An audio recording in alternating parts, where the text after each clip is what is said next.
It's time for Coffee with the Chicken Ladies, a podcast for people who love chickens. Hey everybody, and welcome. It's Chrisie&Holly from Coffee with the Chicken Ladies. We're here, and this is episode number 198 of our podcast, where we talk about everything chicken, family, fun, and more chickens. More chickens. We drink a ton of coffee. I'm talking a ton. But most importantly, we hug chickens every day. And we kiss them too. Don't forget. We brew coffee from a little coffee roaster in Houston, Texas. Bright and early coffee. Holly Ann, what kind of coffee are we brewing today? We are back to the delicious hazelnut. It is delicious with some pumpkin spice creamer. It's oh so good. You're mixing up your fall scents and flavors there. Well, but it's good. Hazelnut.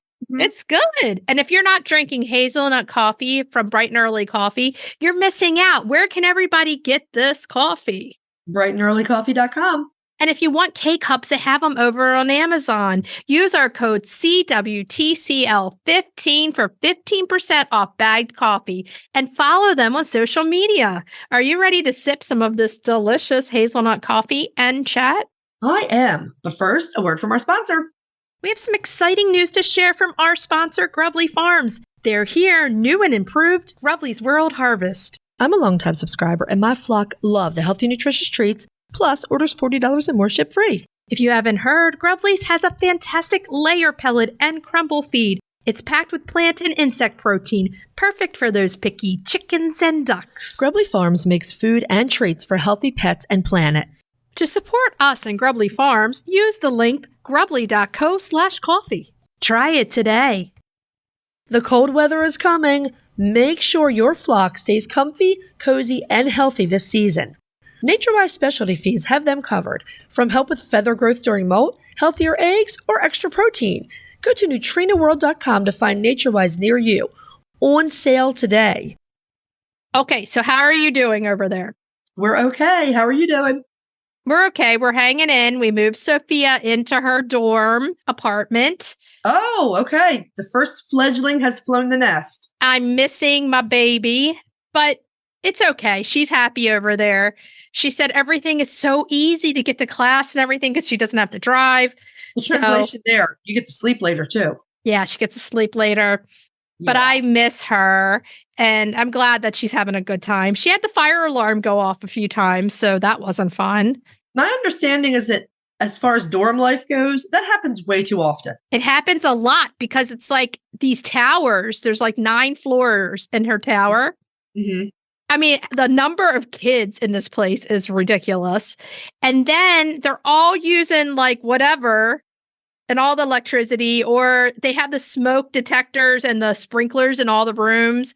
And I heard like if you get steamy, it sets it off. It does all these things. Yeah. So she told me there's a guy who every time the smoke alarm goes off or the fire alarm goes off, he dresses up as a banana. It's like one of the students and he dances. Good heavens. Okay. Dancing banana guy. I'm okay with that. Go dance with them. Mm-hmm. Well, over here on this side, we had some sad news last week. We lost Honeysuckle very suddenly. She was Casper, the Swedish flower rooster's girlfriend. His wife. Yeah, that was very sad. And so he was upset for a couple of days, and we really were worried about him. So I knew of a local breeder. It's a breeder who happens to be a veterinarian. So the birds are vaccinated from Merrick's, and they're NPIP certified, et cetera, et cetera. Long story short, he offered to sell me 2 blue Langshan pullets. We went and picked them up. So we've got them back here, and we'll ease them in there eventually. We're doing all the things. But I have to tell you, they are some of the most stunning chickens I've ever seen. They're very pretty. Just beautiful. Very sweet. My babies are outside, so that's a plus over here. Well, the interesting thing is your babies went out into the Omlet Pro. And Pete and I spent the weekend putting together the Omlet Pro for Casper because with 2 new wives, he's going to need a bigger coop. Yeah, we got the Omlet Pro with the extension with the run on mine so that they're outside in their own little place. And let me tell you, that Omlet Pro is nice. It is a nice coop.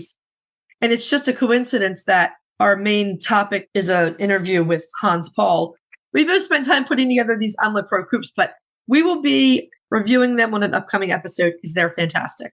Oh my gosh. And the babies are so happy. Last night was their second night and they went into the coop by themselves. Right. I was like, they feel comfortable in the omelet. I'm like, great. It's awesome. That's fantastic. And on that note, if you're listening to our show and you're loving it, head on over to Apple Podcast and leave us a written review. It does amazing things for the growth of our show. And while you're there, hit that subscribe button because they count them and it helps our show grow and we love it. So thanks. If you're looking for other ways to help support the podcast, you can tell a few chicken-loving friends about the show. You can share your favorite episodes on social media. You can visit our Etsy shop, t-shirts, mugs, tank tops. You can become a patron of the show, patreon.com/coffeewiththechickenladies. Thank you to all of our absolutely wonderful patrons. And the other thing you can do to help support the show is visit our website and our show notes, use our affiliate links and discount codes, and buy products from our sponsors. Yay! If you're looking for a chicken coop that's produced in a planet-friendly, sustainable way, try Nestera. Each coop is made from highly durable, 100% recycled plastic that keeps the equivalent of up to 2,000 shampoo bottles out of a landfill. Their clean, modern design will fit into any garden or run area and comes with an industry-beating 25-year warranty and a range of handy accessories. Simple to put together, so quick and easy to clean, and most importantly, red mite resistant. Your chickens will love it. Quick shipping from Nestera US. For a 5% discount, use the affiliate link in our show notes, on our website, and on Instagram. Link in bio. Check them out today. Hey, Chris. Yeah. Do you like subscription boxes? Does it have anything to do with chickens? Of course. Then yeah. Let me take a minute to tell you about the Chicken Love Box. If you love goodies for your chickens and you need to go to chickenlove.com. I love the mega box. Tons of useful products for my flock and a chicken tea for me. You can't go wrong with a chicken tea. They are so cute and so soft. In the April box, I absolutely love the chick leg bands and the organic soap set with hen decoration. I am loving the Chicken Spirit long sleeve tee and those chick vitamins. They could save a chick for sure. Boxes start at $39 a month. They ship immediately after your order and shipping is always free. Such a great deal. Don't wait. Get off the nest and click already. Use the code CWTCL50 for 50% off your first box of a 3-month subscription or more. That's chickenlove.com. That's chickenluv.com. Get your subscription today. The Breed Spotlight is brought to you by Murray McMurray Hatchery, defining quality for generations. For over a century, Murray McMurray Hatchery has remained a trusted family-owned business working tirelessly to ensure our poultry meet the highest standards. Whether you are an experienced enthusiast or just embarking on the journey, look to McMurray Hatchery for guaranteed quality, rare and heritage breeds, low minimums, and all the supplies you need to raise your flock. Request a free catalog today. Gonna get myself a chicken. Get myself a little chicken. Yeah, it's time for the Breed Spotlight. Yeah. Yeah. Yeah. Okay. So this week's Breed Spotlight is The Campine. it's a little chicken that needs some help. Yeah, they do. They've actually been doing a bit better. They were critically endangered for a while, and they've moved on from that, thank goodness. They are a very underappreciated chicken. They're beautiful. They're friendly. The Livestock Conservancy actually even says they'd be good for beginners. They're not a cuddly chicken, but we'll get into more of that. So the beautiful Campine is a small-bodied chicken from Belgium. They were developed in the region of Campine, and they look almost identical to, but they are smaller than the Brackle. Now, we talked about the Brackle way back in episode 49. That was way back. Way back, yeah. The Campine is currently listed as threatened on the Livestock Conservancy's conservation priority list. They are great little chickens that are gorgeous, and they have a lot to offer. As we said, the Campine was developed in Belgium a few hundred years ago, and they were developed primarily as egg layers. They're pretty good layers. They were imported into the UK in 1885, and they showed up in the US in 1893. It didn't take too long for them to end up in the American Poultry Association Standard of Perfection. They were accepted in 1914. Now, the Standard of Perfection notes that at some point in time, here in the US, the Campines were crossed with Brackles.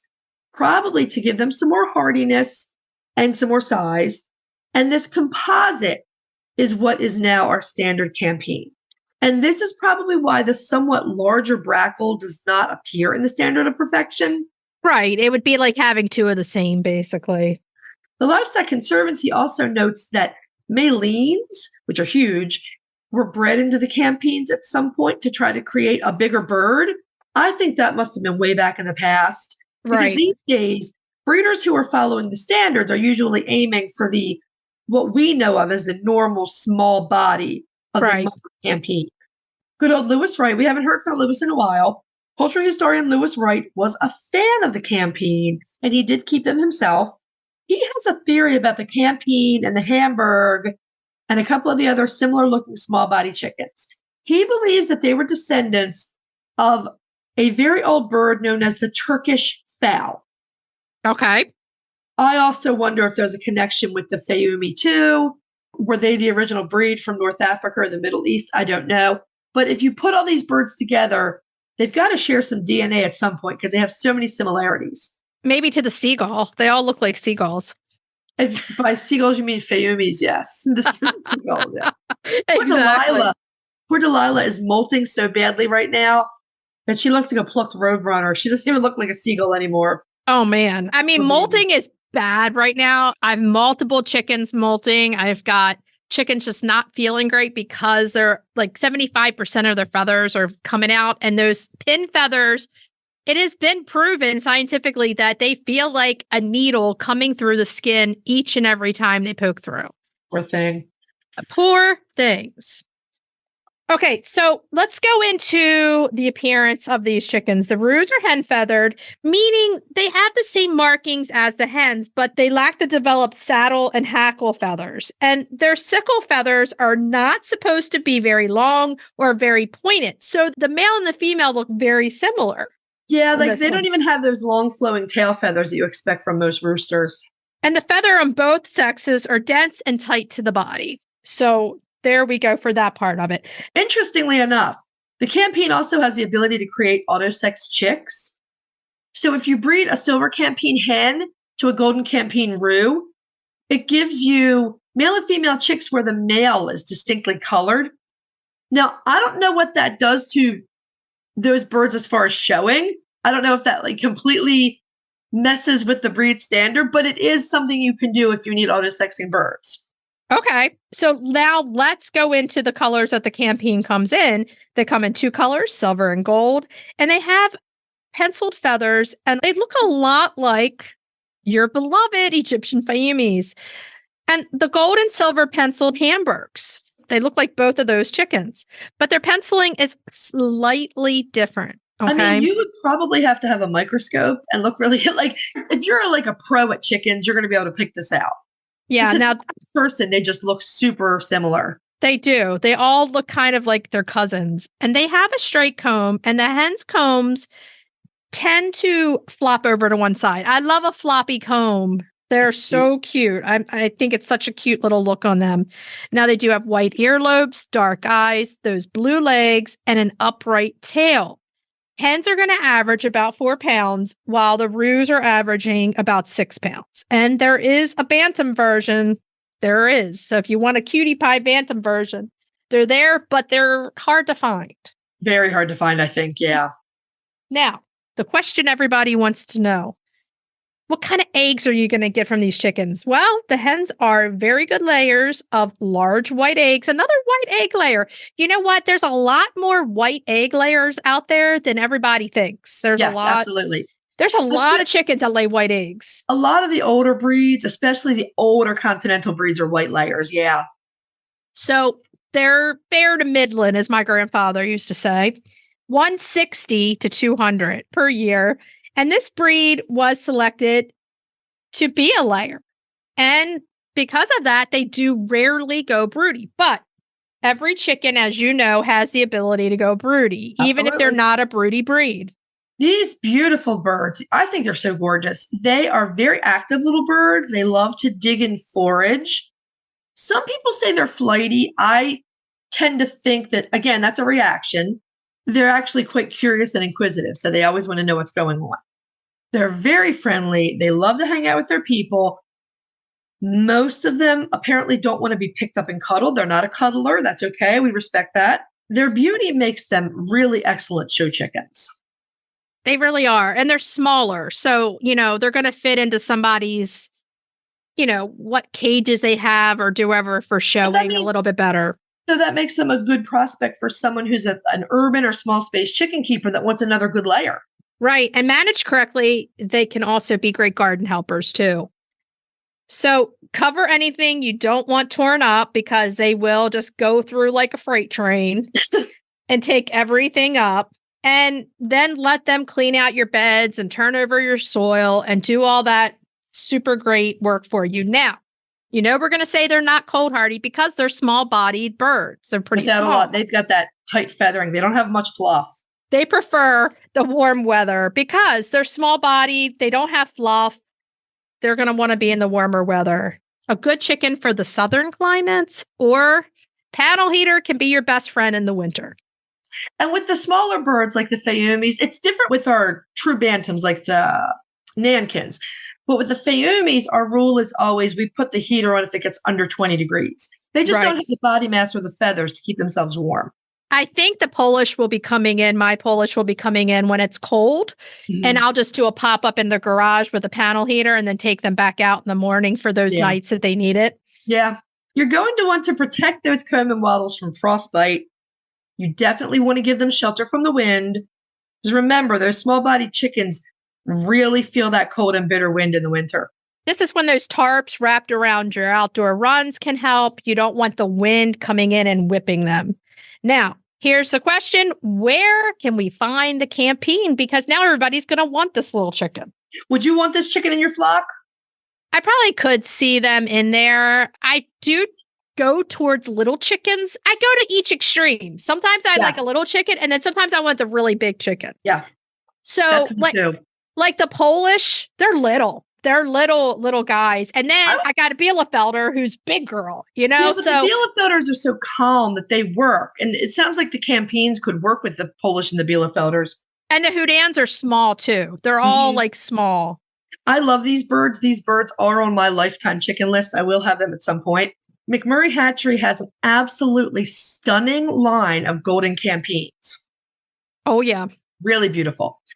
There is a Campine breeders and exhibitors group on Facebook, and we did see some breeders in there who were selling breeding and show stock. So that's a good thing to check out.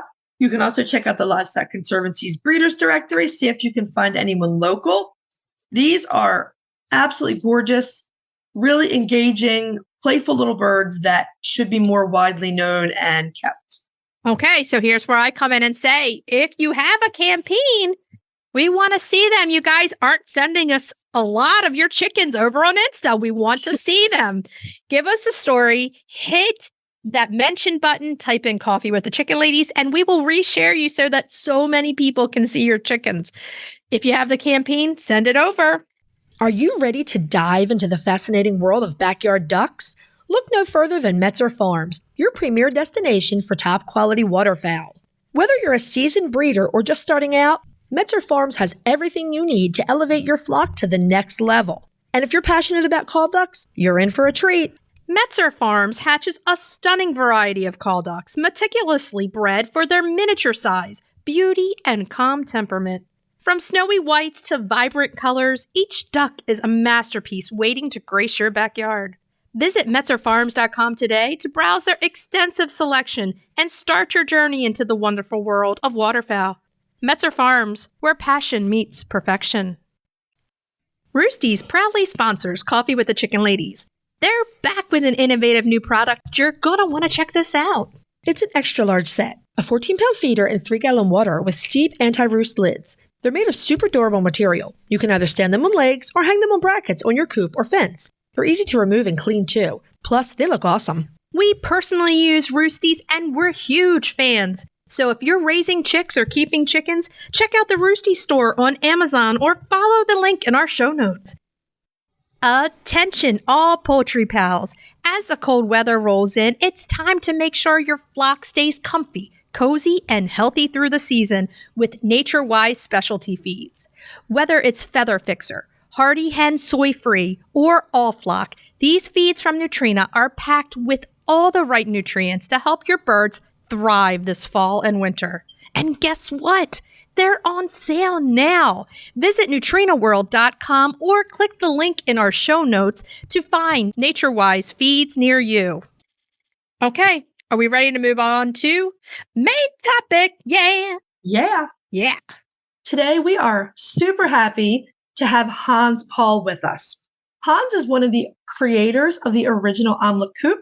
He's currently the co-CEO of Omlet. Welcome to the show, Hans. We're so happy to have you here. I couldn't be more excited. As you know, when we bumped into each other at Murray Fest the other day, I had a total fan moment, dropped a large box of brochures that I was carrying on my foot and screamed out, "Oh my God, it's the chicken ladies." So I'm glad I'm sitting down, feeling very nervous to be meeting two of my heroes today. We are so happy to see you again. You are such a nice guy. You know what? Omlet is a worldwide, it's a household name now. Everybody knows Omlet. Everybody knows what you're about, but we want to make sure our listeners know. And you know what? You are, I say this, one of the founding fathers of Omlet. Amazing. Just love it. And stop, that's going right to my head. This is not a good start. But you're such a sweet guy. So why don't we start off by telling our listeners a little bit about yourself? Okay, well, I'll try and dispel that myth straight away. I'm actually a really nasty guy. No, you're not.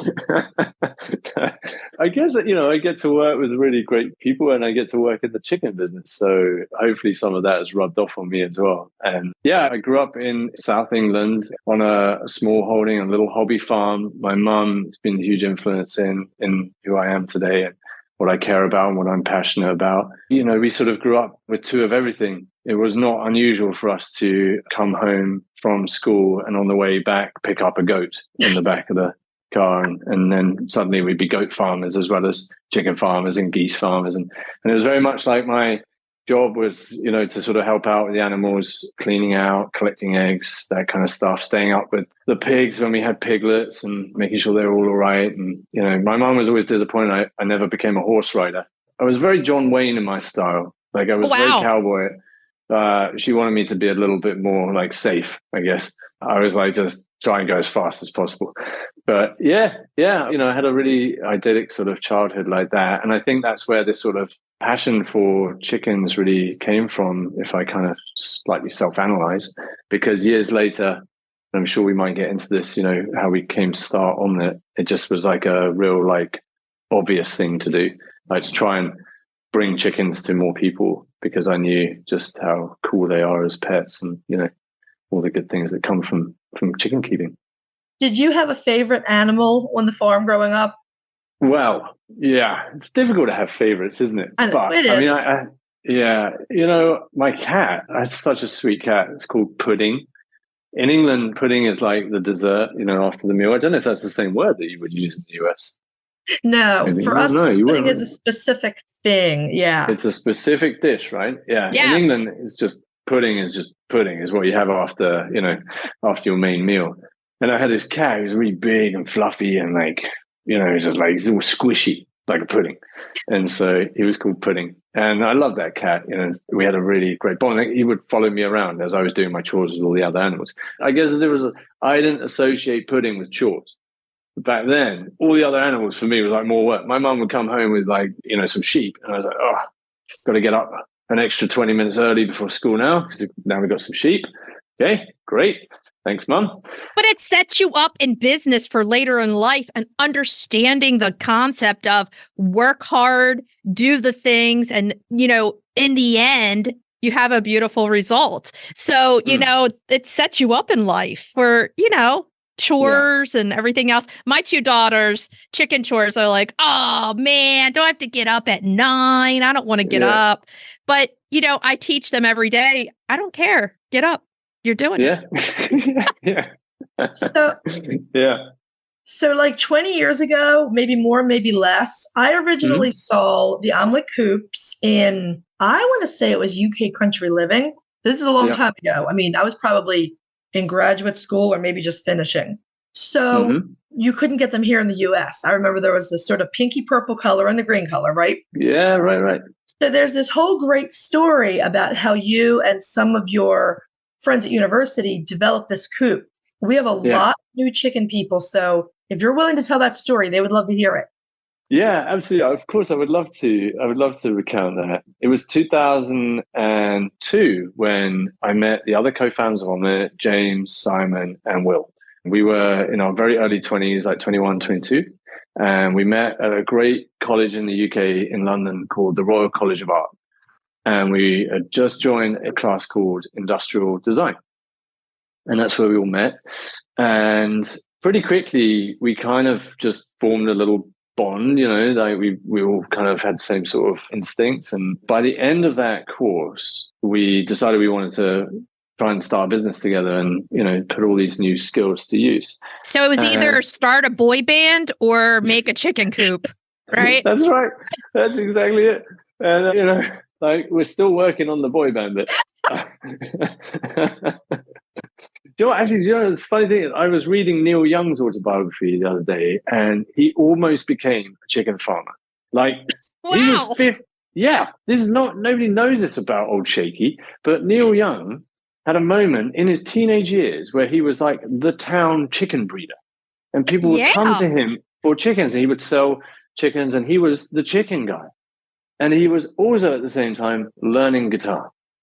Awesome, I love that. Hans, do you know who Dr. Tom Whiting is? Yeah. The incredible breeder, geneticist. Did you meet him at Murray Fest? Did you meet him? Yeah.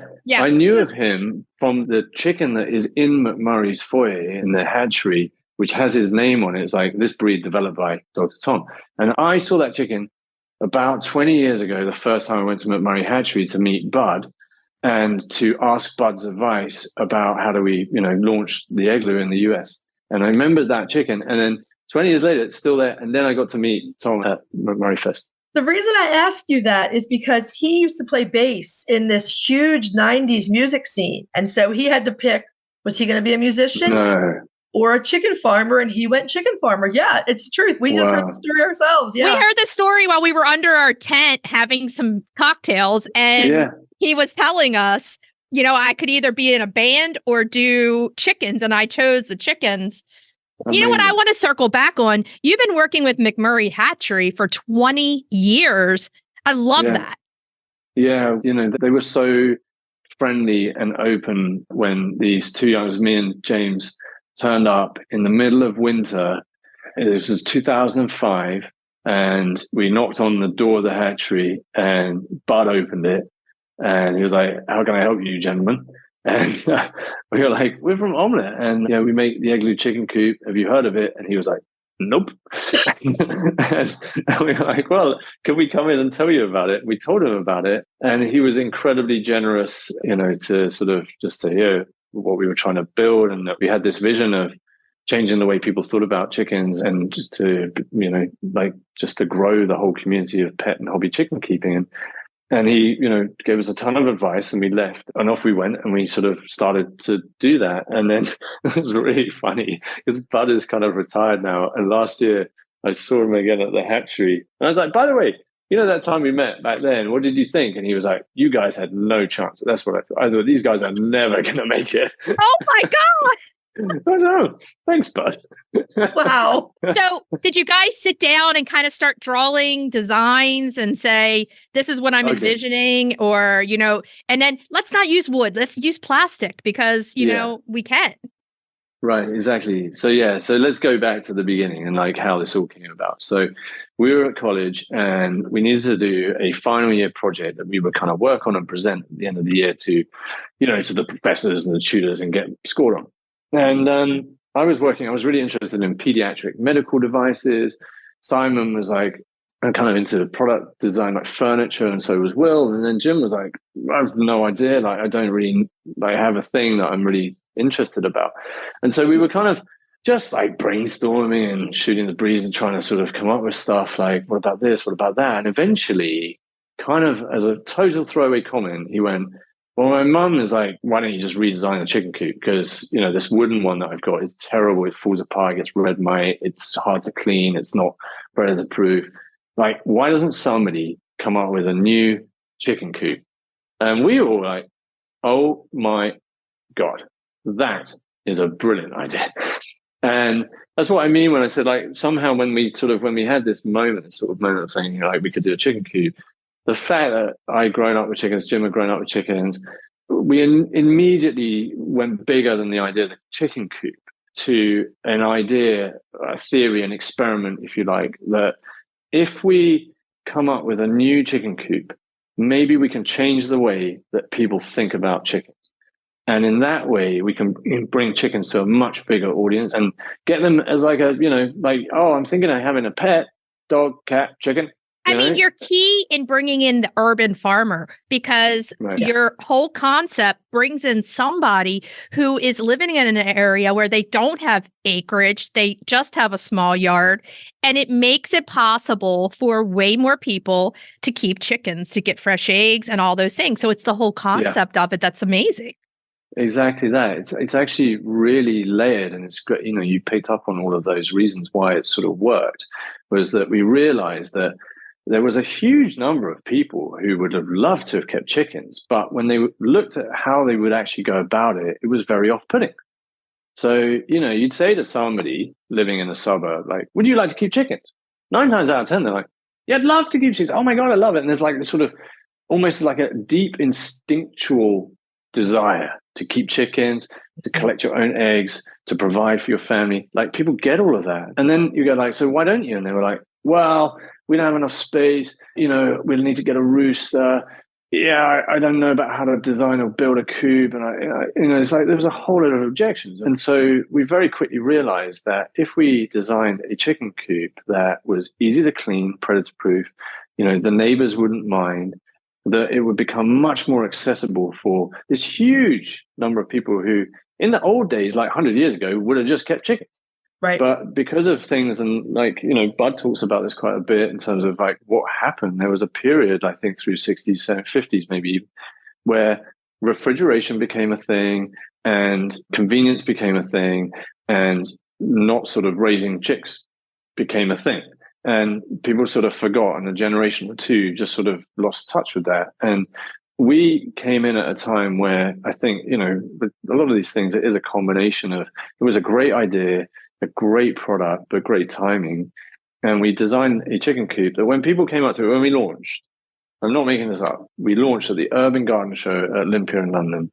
And the original igloo, if people hadn't seen it, if you remember that iMac that Apple came out with, the colorful one, it was a bit like that for a chicken coop. It was a colorful, curvy plastic chicken coop and had a run attached to it. And people would come up to it and go, well, that's cool, like, but what is it? And we would say, it's a chicken coop. And they would say, really? And then they would say, their kind of face would change. And then this like realization would kind of go, no, so could I keep chickens in that? You're like, if you like chickens and you like eggs, yeah. You brought in the modern design because until then, it didn't exist. It was a wood house that people could build themselves or whatever, but you brought in a modern concept and a different look, and it sparked the other people out there that their eyes go towards something a little bit more modern. So, I mean, what you did for chicken coops is amazing.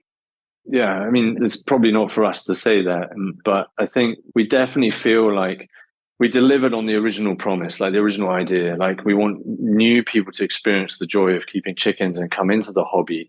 And we want to make it accessible for them by producing a coop, which is like, you know, like any other thing that they would have, like meets their expectations in terms of convenience and ease of use and safety and hygiene and things like this. And the reason why we went with plastic, and like, we're absolutely like, I love wood. I've just planted 20,000 trees. Like, I am a wood fan, but I'm also a fan of choosing the right material for the job. And, you know, when we looked at the product and looked at the right material to make a chicken coop out of, plastic just has so many advantages that it's the right thing to do for the owner and for the chicken. And the whole design philosophy around Omlet in every product we do is around those two things. Like, it's got to be right for the pet and it's got to be right for the person. And there's no compromise. Like, it can't be a bit better for the person and not so good for the pet, or the other way around. Like, it's a real like balance. It has to work for both of them equally well. And we really come at every project with that idea and that objective. And then we start with a blank sheet of paper and we go like, what does it look like? And we design and we test and we iterate. And, our product development is the same as it always has been. It takes as long as it takes to get the product right. And we don't cut corners. And that's one of the reasons why we've always been a direct-to-consumer business, why we launched online originally, is because we didn't want to have to design to a specific price, to have to build in margin for other retailers to be able to sell it. We wanted to make the best possible product, the best thing that would work for the pet and the owner, and then make it as accessible as possible for everyone. So, yeah. I have 4 omelets, well, 5 now, because we get on the pro now. And I will say that one of the things we love about them is the accessibility. I mean, we've said this on the show many times. If you're not a builder, you can put the omelet together. You can make a really good solid chicken coop. And that's what the omelet is. It is by far my favorite coop to clean because it's in and out, super quick. But what I love about it, my absolute favorite thing about this coop is the double walls. We've come up with a really elaborate system to keep, because we're in the very top of the American South here in Maryland. So we've come up with a good way to use that double walled insulating properties both in the summer and in the winter. Now, so it's perfect for the US, but what made you go for that in the UK? Because I don't think you get any temperatures there as cold as we do here. No, not as extreme. You're right. But we always had a kind of a global market in mind when we were designing. And, we always had this ambition to change chicken keeping everywhere. And so even though that you don't get this sort of extreme temperature in the UK or Europe, we wanted to make something that could if it wanted to. Like if you wanted to keep chickens in Alaska, it would work with an igloo. That was the ambition. If you needed a chicken coop that would keep out a bear, that's what the igloo does, even though there's no bears in England at all. So the product in many ways originally was massively over-engineered. I now describe it as like agricultural quality for the hobby pet keeper. Like that's, I think, a really great way of kind of describing it, because when you get it and the number one reaction I always hear is like, wow, it's a lot like bigger than I thought. It was a lot stronger. It's a lot tougher than I thought it would be. Like when you're just looking at pictures on the internet, you're like, oh, looks nice and like well thought out. But it's when you actually get to experience and see one, you're like, wow, this thing is going to like outlive me. This thing is like tough, durable. No wonder it survives, hurricanes and bears and all sorts of things. So what I like is you are innovative. You are constantly growing as a company. And I like that you're constantly changing up your designs. The Igloo Pro that's out now is it's awesome. And you are going with the times as people are coming to you and saying, well, I need a bigger coop. You make it. I love that. Yeah, definitely. And I'm not sure, that we've kind of reached maximum either, because you can never have enough chickens, right? Exactly. Your walk and run is truly amazing. And you have a lot of good products, and meeting you and talking to you, you have so much heart that you've put into your business, and it shines through. It shines through that you truly care. This isn't just about selling these coops to you. This is your life. I mean, you have chickens yourself right now. So, that is one of the really nice things. I mean, you're all in. I'm all in. And, I'm not going to lie, like at the beginning, in the early days, when you're a 20-year-old guy and you're trying to meet girls and they're like, so what do you do? And you're like, well, I sort of make chicken coops. I did have my moments of doubt, is what I'm going to say. Luckily, I met an incredible woman who seemed to be at least accepting of that job, if not impressed by it. And, but I honestly, when that time comes and they're sort of writing my gravestone, if it literally just said on there, like, he helped the world keep chickens, I would be happy.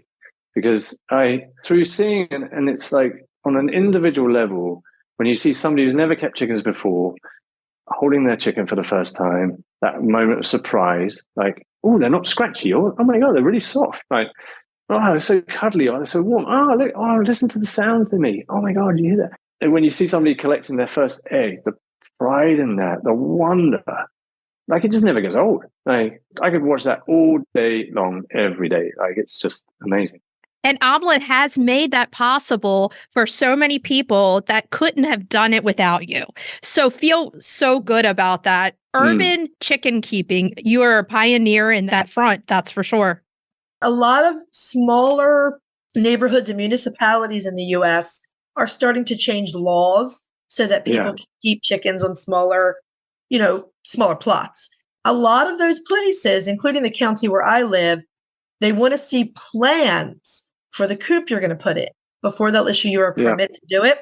With Omlet, people can send the inspector right to the website to see what's going to get in there. And it's, approved right away. They know it's quality. Yeah, you get that stamp straight away. Yeah, and actually, like the Igloo Cube, the sort of the mid-sized model that we do for kind of 6 to 8 chickens, that one fits within pretty much every single, even the strictest codes in terms of how high it can be, and that you have to have a movable coop and things like that. So yeah, if you're wondering, if you're listening to this and thinking like, I'm not sure if I could keep chickens on, have another look at it. Like if you get a system like an Igloo, you're going to keep it really clean because it's easy to do. And it's not going to annoy your neighbors because you're not going to have too many chickens. And you can take them some eggs and they're going to love that as well. And, your city is going to be okay with it in terms of the rules and regulations. So I think it's why I always say, like, just do it. Like, just stop waiting. Everybody who starts keeping chickens is always like, oh, I wish I'd done this sooner. Yeah, absolutely. So we have 2 questions for you. The last one is the unfair question we ask everyone. We'll come to that in a minute. The other thing we want to know is, are there any things coming up with Omlet? We know you have the Omlet Pro out with the whole smart system. I love the fact that you can any bed. Yeah, any scoops. And open any scoops. Scoops on the coops. One of the things about Omlet is extreme secrecy. And we have a lot of new product development on the cards at the moment. I was in a meeting just before this, actually looking at probably the most exciting product that we've done yet, I think. You cannot tell us that and not give us a hint. That's not fair. I'm just trying to make sure that I get invited back. Oh, yeah. When it comes out, you can definitely come back. You know what? There's so much more that we can talk to you about. You're definitely coming back. And that would be wonderful. Yeah. So we have to move on to our last question, even because you're not going to give us any scoops. We know this now because your omelet is so secret. So we're good. Let's move on. Yeah. So what's your favorite breed of chicken? Because we need to know. All right. Well, that one's easy. And like I was saying, my mom really sort of got me into all of this. I'll tell you just a really quick, funny story about this, though. When we left college, I went home and I was sitting at the kitchen table and I said to my mom, hey, can I borrow the car? And she was like, sure, what do you need it for? And I was like, oh, we're going to start Omlet. We're going to, do the Igloo chicken coop. And she was like, no, you're not. And I was like, yeah, no, it's great. It's really cool. It's whatever. She's like, listen, you've had 6 years of college education. You are not doing a chicken coop. You need to get a proper job. And I was like, okay, sure. But can I borrow the car? And she was like, yeah, all right. So she let me borrow the car and the rest is history. But she always had Brahma chickens. And so I now have Brahma chickens. Nice. And yeah, I love them. I just think they're so cool. I have a really great rooster and he's called Spartacus, and then his hens. And yeah, we just hatched some chicks out this year from him actually, which has been really fun. So yeah, that's Brahmas. One of my favorite breeds too. I love them so much. That's on Holly's, yeah. Mm-hmm. Yeah, they're wonderful. Wonderful. That's amazing. You know what? As soon as we met you, Hans, we knew you were like such a nice person, and you didn't dispel that whole thing. You're so nice. And, we just love meeting you at McMurray Fest, and it was a great weekend over there. We wish you could have stayed longer. We're like, come on. I know. I had to get back. I spend a lot of time in the US now. It's Omlet's biggest market, so I'm there all the time. I'm trying to persuade my family to move permanently, but at the moment I'm having to sort of go backwards and forwards, and my son had a big project that he was presenting the next day, so I had to get back for that. But yeah, it was amazing. I hope they do another one next year. Well, we have actually one more question before you go. Can you give our listeners the 30-second pitch? Why should they buy Omlet? Ooh, I'll do it. I could do it in 10 probably. Okay. I mean, if you want the best for your chickens, you should get an Igloo. There you go. Okay, so Hans, we want you to come back and talk to us again. You are a great guest and you have a lot of really cool stories to tell, but we have to say goodbye for today. So we'll talk to you later. Thank you guys. It's been so fun. And I mean, I would do this every week if you would have. Yeah. We'll talk to you later. Bye. Bye. We want to thank Hans for being patient through a complete snafu on our internet. And for spending a really great hour talking with us. The Omelet story is fantastic. We also want to thank Freya and Chloe and the rest of the Omelet team. It was so fantastic to see them all at Murray Fest. Go check out that new coop. We learned that Hans could either have been, he could have turned out in a boy band or a coop builder. So we're really glad that he's a coop builder. Really glad. Okay, so let's move on to cracking the eggs. Cracking those eggs. Now, September. When you say September, there's a fruit that pops into your head instantly. This is my favorite fruit, as you know. And so, well, we know. I have declared September Apple Month. But as soon as you say September, I think apple, because that's when they're ripe in the mid-Atlantic. That's when you go apple picking. And growing up, I think you even came with us multiple times to the apple orchard. My parents would take us and we would get baskets and just pick a boatload of apples. There's nothing better than, except maybe geese and sheep and chickens, there's nothing better than a big bushel basket of apples. And now you live even closer to the apple orchard than you did when we were growing up. They're thinking apple orchards. I got apple trees. Well, yeah, me too, but they're crab apples. I'm not just so mine. You know, I'm just telling you, my Liberty apple has got 3 great big perfect apples on it this year. And a squirrel's going to come over and just no. Those are great, man. No, the geese are patrolling the apple trees. No squirrels. No. Do you remember Armacost? That's the orchard that we used to go to. Yeah. That was on Mount Carmel Road. And then that's where we would go. And we would get bushel baskets full because as a kid, you just wanted to keep picking. To keep picking. And it's fun. Yeah, it was so much fun. And that's what I think of September. I think of apples and your apple trees. Yes. We missed a week. So the rest of September is Apple Month. Let's say what we're talking about. It is an apple cornmeal cake. Probably sounds weird. Tastes really good. Now, let's go through the ingredients that we need for this cake. Let's start with 3 Granny Smith apples. That's usually the one you're going to start baking with because you're going to want a little bit more. They stay together a little bit better. They have a little bit less sugar, so you can add the amount of sugar that you want to them. Or any other sweet tart kind of apple. Holly, did you use the ginger gold? That's what you used? Yeah, I used ginger golds for this one. Mm-hmm. Yeah. Granny Smith, you can get at any grocery store, anywhere you go. And you can. They generally stay together better when they bake because they have less sugar in them. Interesting. I was trying to get something local, and ginger golds are an early harvest apple. Plus, I really like their kind of spicy taste. Yeah. So I went with them. So let's move on.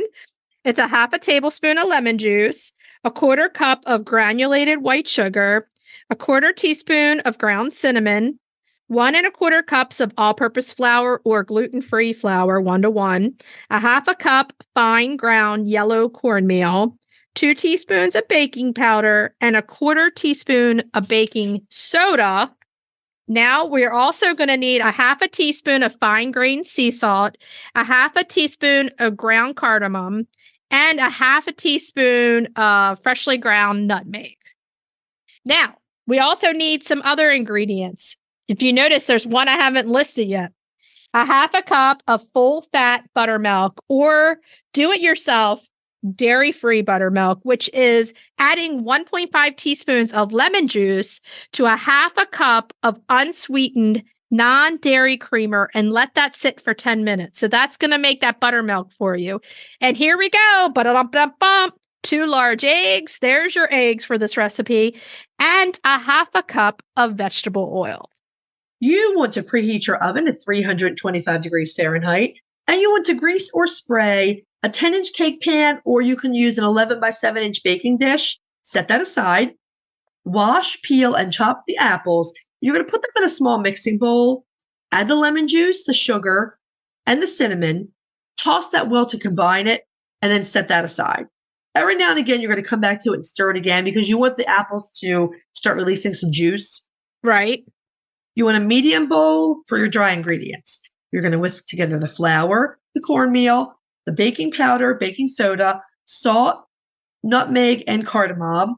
Set that aside. This is like a 3-bowl cake, but it's really good. Grab yourself a large mixing bowl. Add your eggs and the buttermilk. You can use a hand mixer or you can just whisk them together. It depends on whatever you want to do. Both of them work. I've tried both. Beat or whisk them together until they are fully blended and smooth. Then as you whisk or beat, you're going to slowly add the oil in. Once that's all mixed in, add the flour mixture to that egg mixture and stir it well. Add the apples and any accumulated juice and stir that into the thick batter.